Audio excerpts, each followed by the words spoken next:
koca dünya olur bana dar. Seni üzdüm biliyorum, pişmanım yemin ediyorum. Ben sana gitme demiyorum ama gitme yar.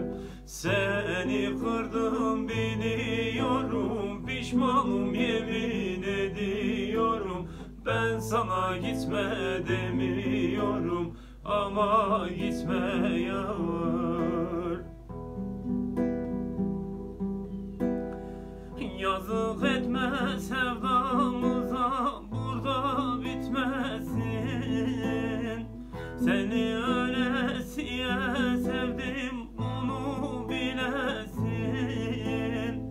Çek vur beni, gidişini gözüm görmesin. Seni üzdüm biliyorum, pişmanım yemin ediyorum. Ben sana gitme demiyorum ama gitme yar. Seni kırdım biliyorum, pişmanım yemin ediyorum.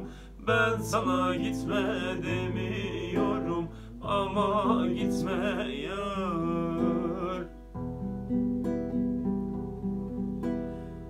Gittiğin yerlerde mutlu olacak mısın?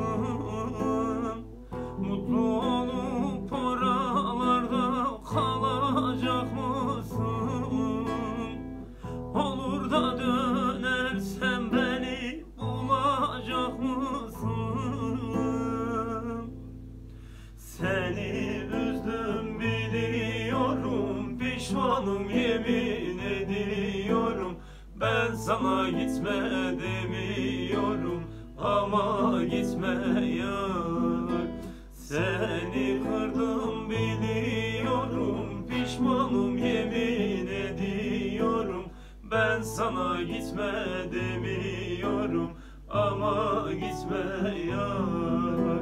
Seni üzdüm biliyorum, pişmanım yemin ediyorum. Ben sana gitme demiyorum ama gitme yar.